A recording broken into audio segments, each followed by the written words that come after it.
حوصلہ شکنی اور مایوسی کے لمحات میں امید اور خوشی کو تلاش کرنا مشکل ہو جاتا ہے، لیکن یاد رکھیں کہ بھلے ہی مایوسی کے سائے آپ کی زندگی پر چھا جائیں، خدا آزمائشوں میں آپ کے ساتھ رہتا ہے۔ تنہائی ایک بھاری بوجھ کی طرح محسوس ہو سکتی ہے، لیکن یاد رکھیں خدا کبھی بھی آپ سے دستبردار نہیں ہوا۔ تاریکی کے طوفان برپا ہو سکتے ہیں، لیکن اس سچائی کو مت بھولیں کہ سب کچھ خدا کے اختیار میں ہے۔ جب ہم مکمل طور پر ہمت ہار بیٹھتے ہیں تو یاد رکھیں خدا ہی آپ کی طاقت ہے۔ خدا کے کلام میں موجود حوصلہ افزائی کے الفاظ ہماری راہ کے لیے روشنی اور ہمارے قدموں کے لیے چراغ ہیں، یہاں تک کہ اگر ہم انتہائی مایوس ہو جائیں تو خدا کے وعدے ہمارے لیے تسلی اور خوشی کا باعث بنتے ہیں۔ خدا آپ کو امن و سکون بخشتا ہے، وہ آپ کی دعاؤں کو سنتا ہے۔ حوصلہ شکنی کے وقت خدا آپ کا مضبوط لنگر ہے۔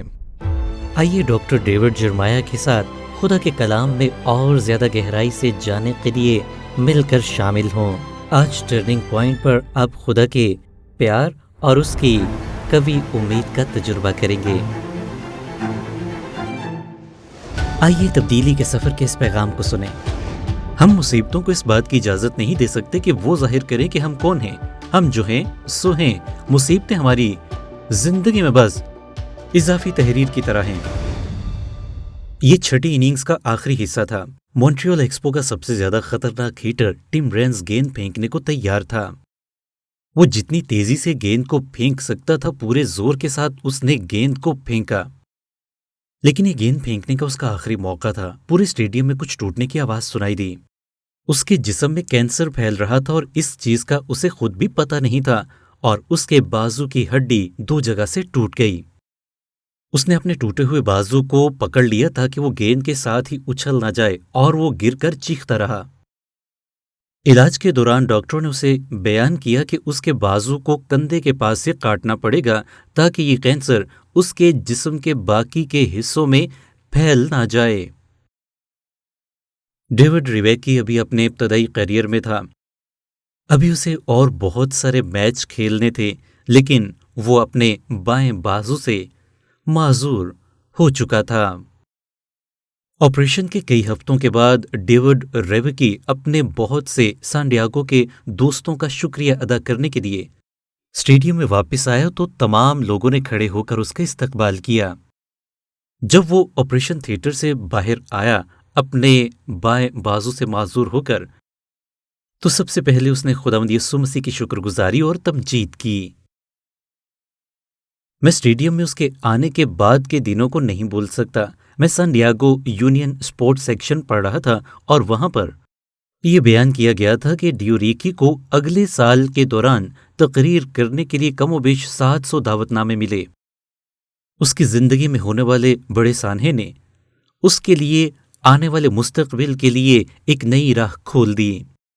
یہ ہمیں یاد دلاتا ہے کہ جس مصیبت کی خدا اجازت دیتا ہے وہ ہماری زندگی میں پوشیدہ اور بڑی خاص مقاصد رکھتی ہے۔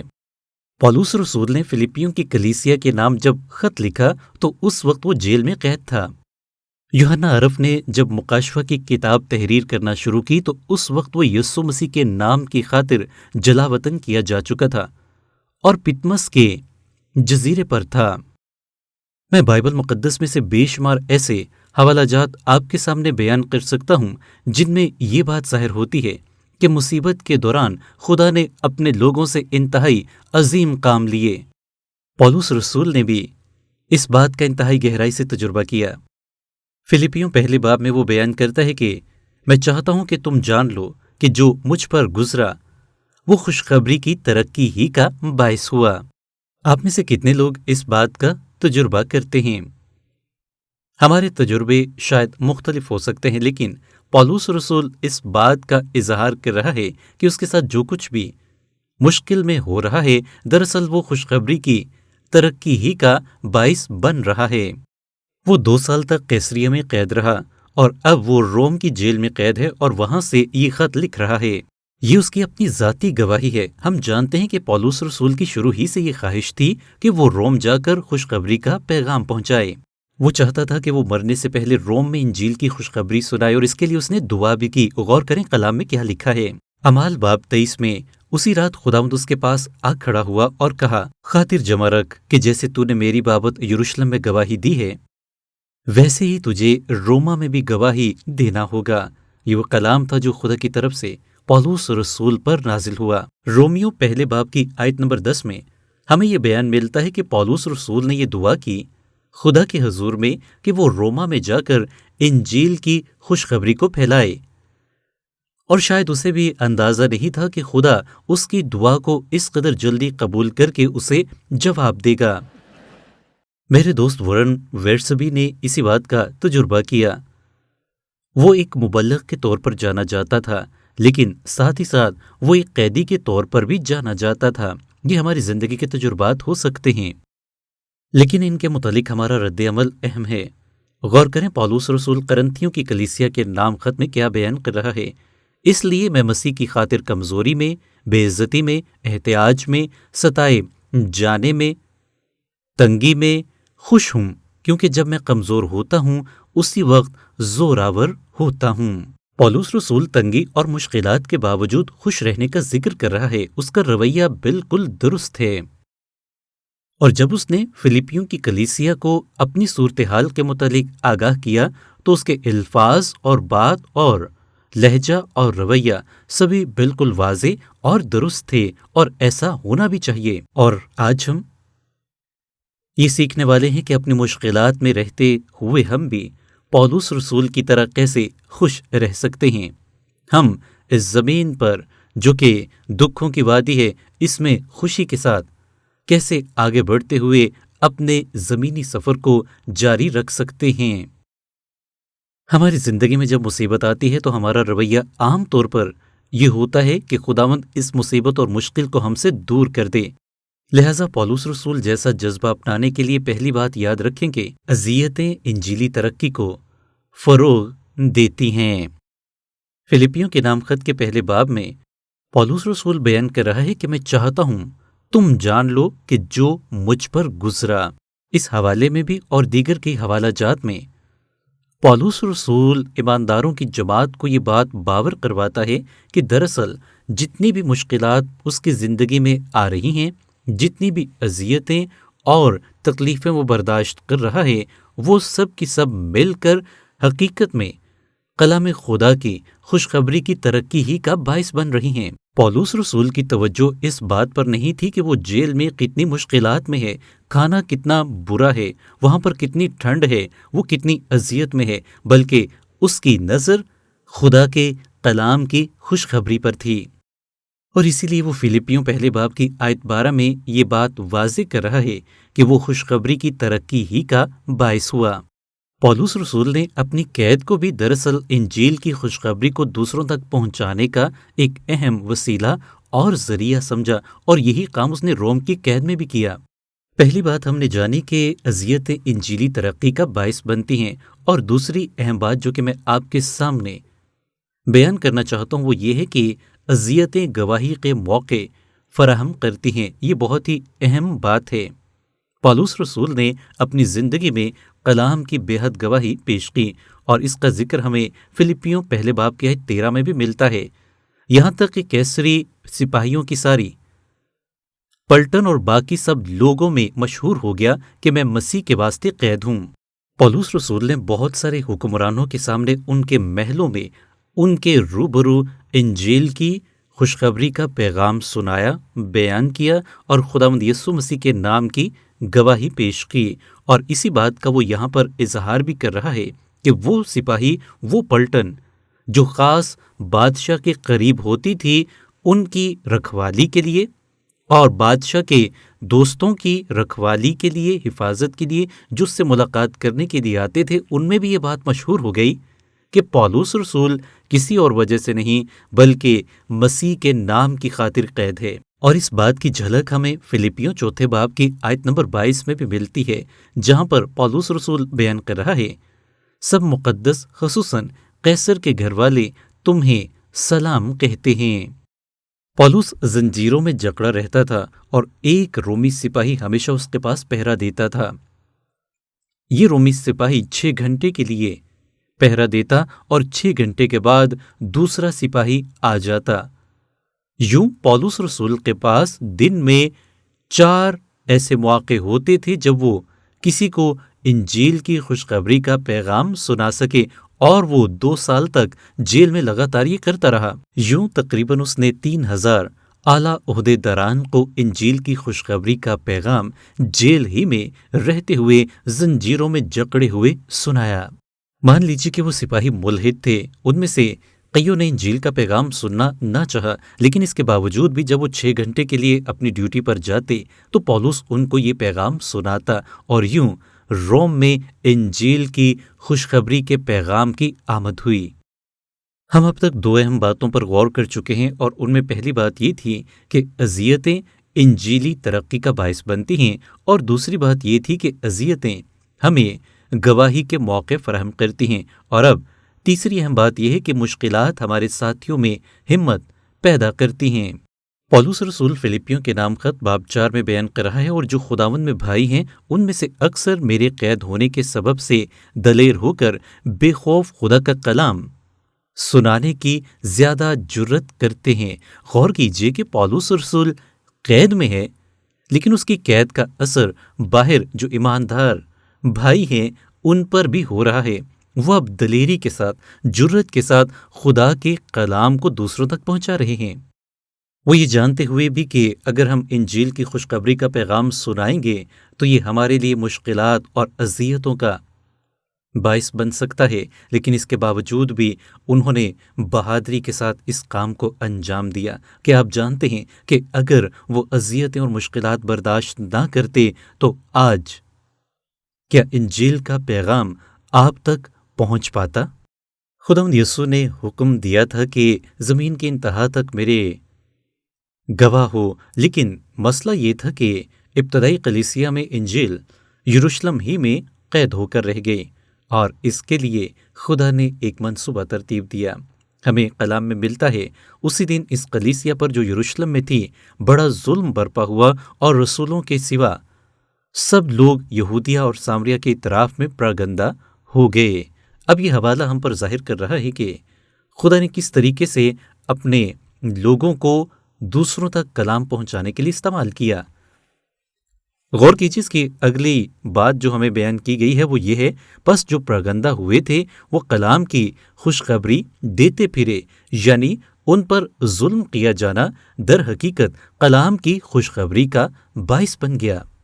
خدا نے اپنے مقصد کو پورا کرنے کے لیے ظلم و ستم کا استعمال کیا، کیونکہ یروشلم میں رہنے والے اس وقت کے ایماندار اپنی مرضی سے نہیں جائیں گے۔ خدا یہ جانتا تھا، اس نے ظلم و ستم کو بھیجا اور پھر انہیں جانا پڑا۔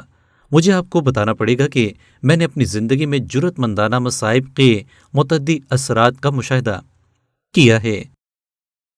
اگلی یعنی چوتھی بات جو میں آپ کے سامنے بیان کرنا چاہتا ہوں وہ یہ ہے کہ مشکلات ہماری دوستی کے کردار کو ثابت کرتی ہیں۔ غور کریں کہ پولس رسول فلپیوں کے نام لکھے جانے والے خط کے پہلے باب کی آیات 15 سے 18 کے درمیان کیا بیان کر رہے ہیں۔ وہ لکھتے ہیں، بعض تو حسد اور جھگڑے کی وجہ سے مسیح کی مرادی کرتے ہیں، اور بعض نیک نیتی سے، ایک تو محبت کی وجہ سے یہ جان کر مسیح کی مرادی کرتے ہیں کہ میں خوشخبری کی جواب دہی کے واسطے مقرر ہوں، مگر دوسرے تفرقے کی وجہ سے، نہ کہ صاف دلی سے، بلکہ اس خیال سے کہ میری قید میں میرے لیے مصیبت پیدا کریں۔ بس کیا ہوا؟ صرف یہ کہ ہر طرح سے مسیح کی منادی ہوتی ہے، خواہ بہانے سے ہو خواہ سچائی سے، اور اس سے میں خوش ہوں اور رہوں گا بھی۔ کیا ہی شاندار ہے۔ پولس جیل میں ہے اور باہر کلیسیا کے کئی لوگ یہ کوشش کر رہے ہیں کہ وہ پولس جیسا چال چلن چل کر اپنے لیے کوئی بہتری پیدا کر لیں، لیکن یہ منادی کرنے والے لوگ جھوٹے استاد نہیں تھے۔ لیکن پولس نے دیکھا کہ وہ اس کی قید کو ان مقاصد کے لیے استعمال کر رہے تھے جو کہ در حقیقت خدا کے لیے نہیں تھے۔ پولس رسول بیان کر رہا ہے کہ وہ خدا کی خوشخبری کی منادی تفرقے سے، یعنی اپنے مقاصد کے لیے کر رہے تھے۔ لیکن دیکھیں کہ اس کے باوجود بھی پولس رسول نے کیا کیا؟ اس نے ان کے خلاف کوئی بات نہیں کی، اس نے کسی کو ان کی اصلاح کے لیے نہیں بھیجا۔ بلکہ اس نے اس مسئلے کا حل انہی الفاظ میں نکال دیا کہ وہ خوش ہے کہ وہ مسیح کے کلام کی منادی کر رہے ہیں، اسی میں اس کی خوشی ہے۔ کیا آپ جانتے ہیں کہ بعض مرتبہ لوگ کسی ایسے شخص کے منہ سے انجیل کی خوشخبری کا پیغام سن کر نجات پا جاتے ہیں جو کہ خود بھی مسیح کو نہیں مانتا، کیونکہ طاقت کسی شخص یا رسول میں نہیں بلکہ خدا کے کلام میں ہے۔ آپ میں سے کتنے لوگ ایسے ہیں جو جب مصیبت یا مشکلات میں سے ہو کر گزرے تو انہیں یہ بات پتہ چل گئی کہ حقیقت میں ان کے دوست کون ہیں؟ مشکلات نے آپ پر یہ بات ظاہر کر دی کہ آپ کے حقیقی دوست کون ہیں، اور وہ جو آپ کے دوست نہیں ہیں آپ پر ظاہر ہو گئے۔ پولس رسول نے بھی جیل میں قید کے دوران جان لیا کہ اس کے اپنے کون ہیں، لیکن سب سے اہم بات یہ تھی کہ اس کا دھیان اپنے دوستوں یا غیروں کی جانب نہیں تھا، بلکہ اس کی مکمل توجہ دراصل انجیل کی خوشخبری پر ہی مرکوز رہی۔ وہ اس بات کو واضح کرتا ہے کہ جو شخص انجیل کی خوشخبری کی منادی کر رہا ہے وہ درست ہے یا درست نہیں ہے۔ اتنا پتہ ہے کہ وہ خدا کا کلام بیان کر رہا ہے، اور خدا کا کلام کبھی بھی غلط نہیں ہو سکتا۔ اور پانچویں بات یہ ہے کہ مشکلات ہماری زندگی میں ترقی کو بڑھاتی ہیں۔ وہ آیت 19 اور 20 میں بیان کر رہا ہے، کیونکہ میں جانتا ہوں کہ تمہاری دعا اور یسوع مسیح کے روح کے انعام سے اس کا انجام میری نجات ہوگا۔ چنانچہ میری دلی آرزو اور امید یہی ہے کہ میں کسی بات میں شرمندہ نہ ہوں، بلکہ میری کمال دلیری کے باعث جس طرح مسیح کی تعظیم میرے بدن کے سبب سے ہمیشہ ہوتی رہی ہے، اسی طرح اب بھی ہوگی، خواہ میں زندہ ہوں خواہ مروں۔ پولس رسول یہ بات واضح کر رہا ہے کہ وہ جس بھی صورتحال میں سے ہو کر گزر رہا ہے یا جس بھی صورتحال میں سے ہو کر گزرے گا، دراصل خدا نے اس کے لیے اس میں فائدہ ہی رکھا ہے۔ آپ میں سے کتنے لوگ یہ جانتے ہیں کہ مصیبت انسان کی چھانٹی کرتی ہے، کچھ کو تو یہ بہتر بنا دیتی ہے اور کچھ کو تلخ بنا دیتی ہے۔ خدا نے ہمارے اندر وسائل رکھے ہیں، لیکن ہم ان کا استعمال کرنا نہیں جانتے۔ ہم نے ہمت کرنی ہے، تبھی ہم ان کو جان پائیں گے۔ اگلی اہم بات جو کہ میں یہاں پر آپ کے سامنے بیان کرنا چاہتا ہوں اسی مناسبت سے، وہ مقدسین کی دعائیں ہیں۔ بہت اہم نقطہ ہے یہ، اور پولس رسول دعا کی اہمیت اور طاقت کو جانتا تھا، اسی لیے تو وہ بیان کرتا ہے، چنانچہ خدا جس کی عبادت میں اپنی روح سے اس کے بیٹے کی خوشخبری دینے میں کرتا ہوں، وہی میرا گواہ ہے کہ میں بلا ناغہ تمہیں یاد کرتا ہوں۔ اور پھر رومیو 15 باب میں وہ بیان کرتا ہے، میرے لیے خدا سے دعا کرنے میں میرے ساتھ مل کر جاں فشانی کرو۔ وہ افسیوں کے خط میں یوں بیان کرتا ہے کہ تمہاری بابت شکر کرنے سے باز نہیں آتا، اور اپنی دعاؤں میں تمہیں یاد کیا کرتا ہوں۔ بلا ناغہ دعا کیا کرو، اور میرے لیے بھی اپنی دعاؤں میں تمہیں یاد کرتے ہیں۔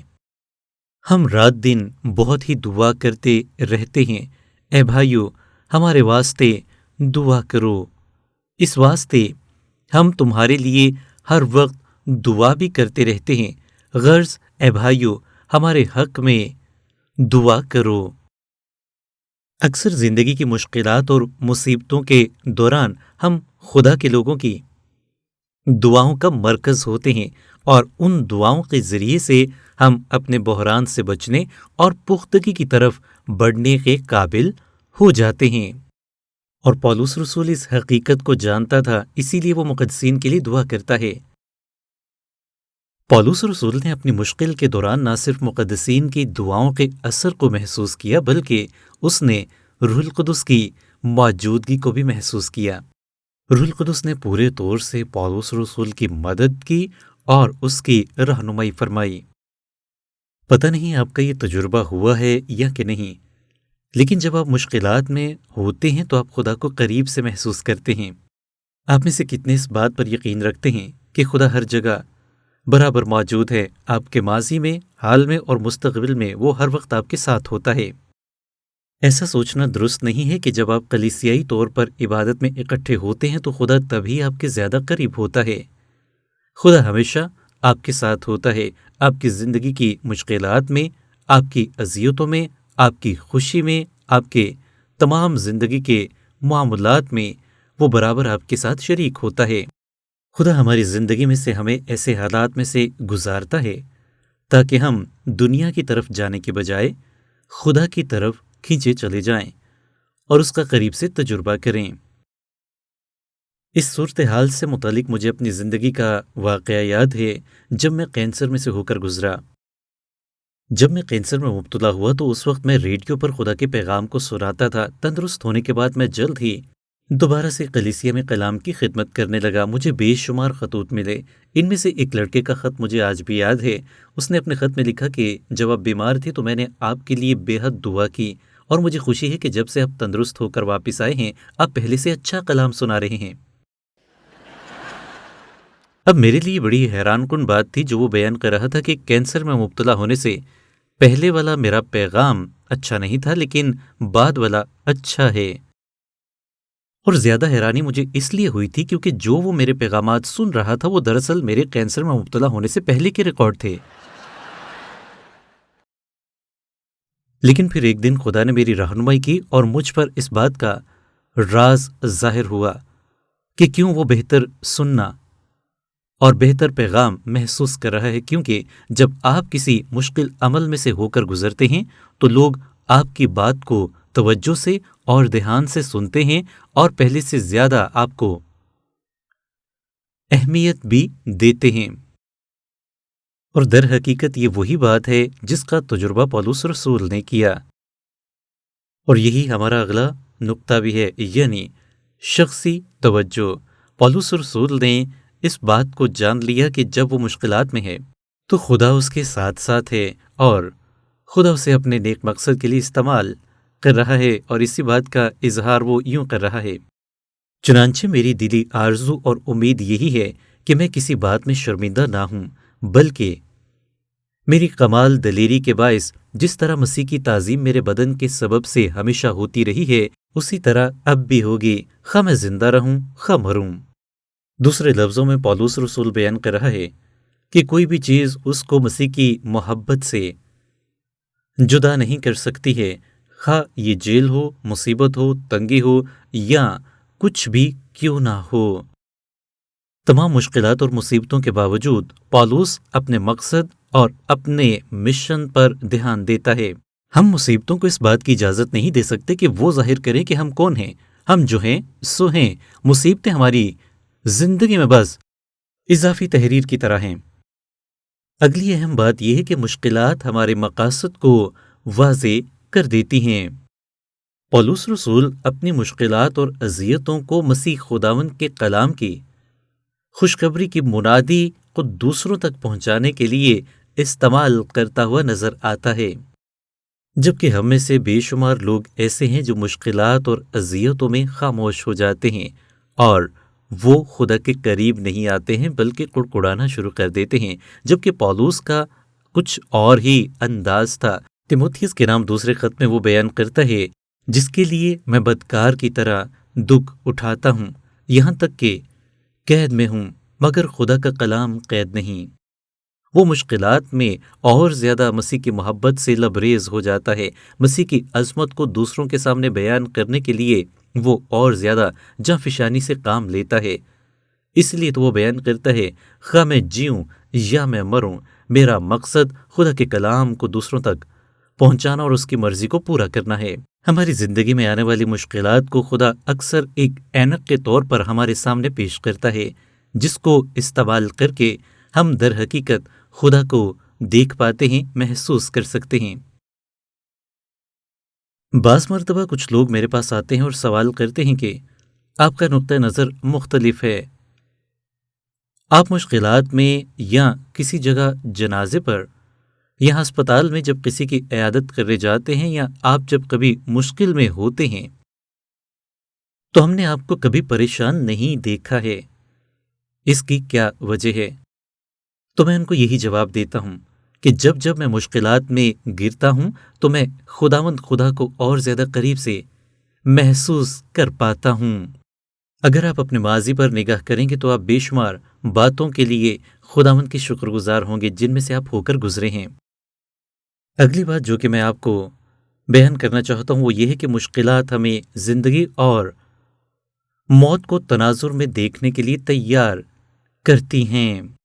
پولس رسول فلیپیوں کے نام خط پہلے باب میں یوں بیان کرتے ہیں، مسیح کی تعظیم میرے بدن کے سبب سے ہمیشہ ہوتی رہی ہے، اسی طرح اب بھی ہوگی، خواہ میں زندہ رہوں خواہ مروں، کیونکہ زندہ رہنا میرے لیے مسیح ہے اور مرنا نفع۔ شاید کوئی یہ سوچے کہ کیونکہ پولس نے اپنی زندگی کا زیادہ تر حصہ قید اور مشکل میں گزارا اس لیے وہ مرنے کی خواہش کرتا ہے، لیکن ایسا ہرگز نہیں ہے۔ اس نے اپنی زندگی کا ہر لمحہ خدا میں گزارا۔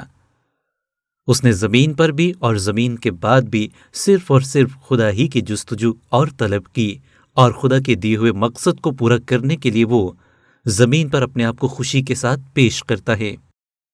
یہ بہت ہی شاندار رویہ ہے۔ جب آپ مسیح میں آ جاتے ہیں تو آپ کی زندگی اور موت کے درمیان میں تناظر کو آپ دیکھ سکتے ہیں۔ آپ دیکھ پاتے ہیں کہ خدا نے آپ کو زمین پر کون سا مقصد عطا کیا ہے جس کے لیے آپ زمین پر رکے ہوئے ہیں، لیکن آپ آسمان میں خدا یسوع مسیح کے ساتھ وقت گزارنے کے لیے بھی زمین پر بے چین رہتے ہیں۔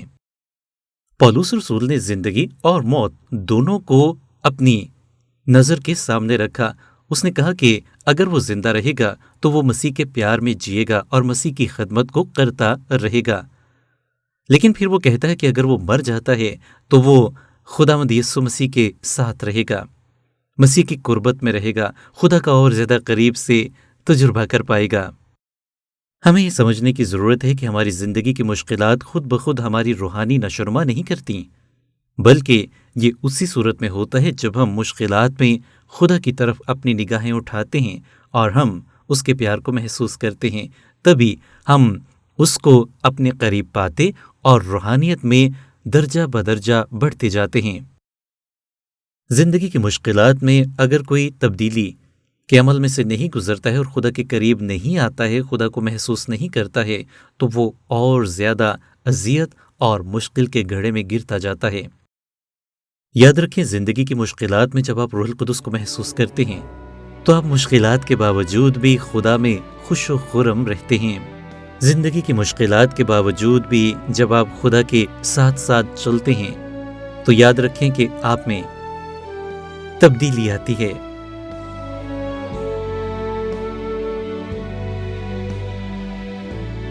تبدیلی کے سفر میں شریک ہونے کا شکریہ۔ جتنا زیادہ ہم خدا کے کلام کا مطالعہ کرتے ہیں اتنا ہی زیادہ اس بات کو جان پاتے ہیں کہ قادر خدا ہم سے شخصی تعلق رکھنا چاہتا ہے۔ اگر آپ اس سے اپنا شخصی تعلق بنانا چاہتے ہیں تو سب سے پہلا قدم جو آپ اٹھا سکتے ہیں وہ اپنے گناہوں پر پشیمان ہونا ہے اور خداوند یسوع مسیح کو اپنا نجات دہندہ خداوند ہونے کے طور پر قبول کرنا ہے۔ جب آپ ایسا کریں گے تو مسیح یسوع میں آپ کی نئی زندگی کی شروعات ہوگی، اور اگر آپ ایسا کر چکے ہیں تو میں چاہوں گا کہ آپ اپنی گواہی ضرور اپنے آس پاس کے لوگوں اور مقامی کلیسیا میں پیش کریں اور اپنے ایمانی سفر کو یوں ہی جاری رکھیں۔ خداوند آپ کو بہت برکت عطا فرمائے۔ میں تبدیلی کے سفر کے اگلے پروگرام میں آپ کو دیکھنا چاہوں گا۔